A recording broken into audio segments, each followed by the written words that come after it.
எல்லோருக்கும் வணக்கங்க. இப்போ வந்து நம்ம வீட்டில் மட்டன் பிரியாணி பண்ண போகிறோம். 1.5 கிலோ மட்டனு 1.5 கிலோ ரைஸ் போட்டு பண்ண போகிறோங்க. இந்தியா கேட் கிளாசிக் ரைஸ் தாங்க இப்போ யூஸ் பண்ண போகிறோம். நாங்கள் எப்பயுமே இந்த ரைஸ் தாங்க யூஸ் பண்ணுறது. நீங்களும் இது யூஸ் பண்ணி பாருங்கள், இல்லைன்னா வேறு கூட யூஸ் பண்ணிக்கலாம், ஒன்றும் இல்லை. வாங்க நம்ம என்னென்ன பொருள் தேவைன்னு பார்த்துக்கலாம். 3/4 கிலோ வெங்காயங்க, நெய் 50 கிராமுங்க, 3 ஸ்பூனு தனி மிளகாத்தூள், தேவையான அளவு உப்பு, இது பட்டை லவங்கம் இது இந்த அளவு எடுத்து வச்சுருக்கேன்.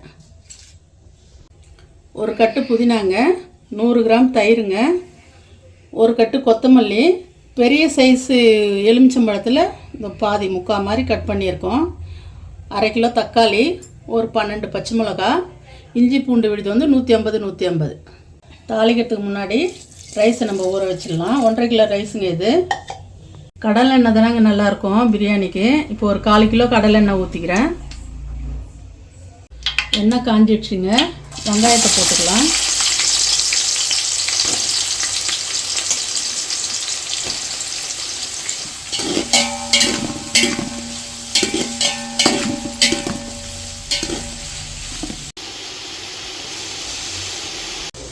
பச்சை மிளகா போட்டுறேன்ப்பா,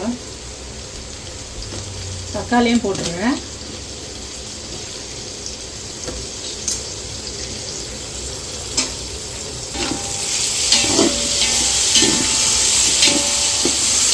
இந்த டைமில் பட்டை லவங்கம் போட்டுடுறேன்.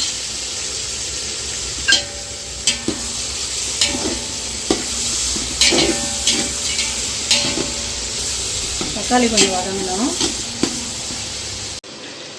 தக்காளி நல்லா வதங்கிட்டுப்பா. இந்த கொத்தமல்லியும் புதினாவையும் போட்டுடுறேன் இந்த டைமில்.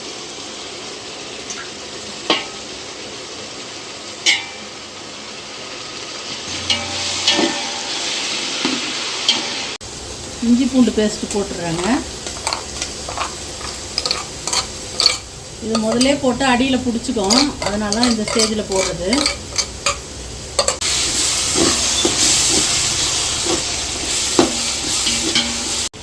இஞ்சி பூண்டு நல்லா வதங்கிடுச்சுங்க.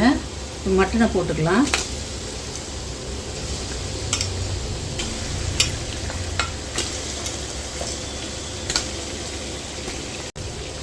கறி இளங்கறியாக இருக்குங்க, நான் அப்படியே சேர்த்துக்கிறேன், குக்கர்லலாம் வைக்கல.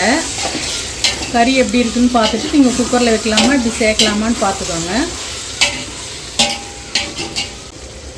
சும்மா கொஞ்சம் 1/4 ஸ்பூன் மஞ்சள் பொடி போடுறேங்க. எடுத்து வச்சுருக்கிற தனி மிளகாத்தூள் ஆட் பண்ணிக்கிறேங்க. இந்த டைமில் நெய் சேர்த்துடுறேங்க.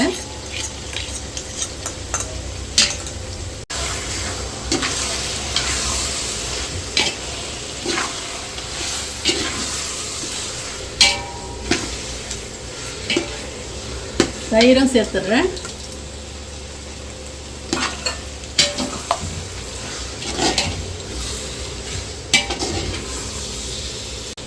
இந்த கறி இப்படியே இந்த 10 நிமிஷம் இதுலேயே கொஞ்சம் வேகட்டாங்க, நல்லா வதங்கி கொஞ்சம் நேரம் வேகட்டும், ஒரு 10 நிமிஷம்.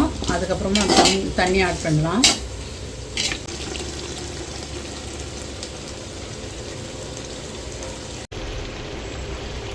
ஒரு டம்ளர் அரிசிக்கு 2 டம்ளர் தண்ணிங்க. மட்டனுக்கு சேர்த்து 2 டம்ளர் எக்ஸ்ட்ராவாக ஊற்றுறேன். கறி வேகட்டங்க. மட்டன் நல்லா வெந்துடுச்சுங்க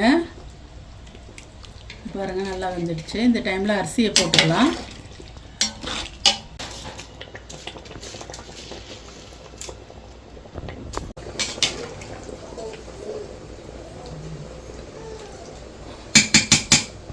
இந்த டைமில் லெமனை சேர்த்துடலாங்க.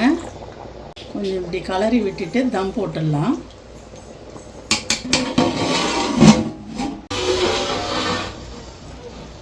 தண்ணியும் ரைஸும் ஈக்குவலாக ஆயிடுச்சுப்பா.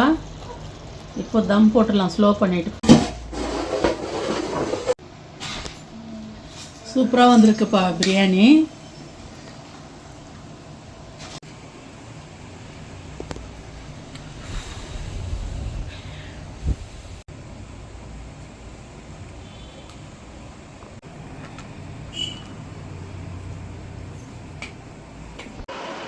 ஏற்றி சாப்பிட்டு பார்த்துட்டு எப்படி இருக்குன்னு சொல்லுவா.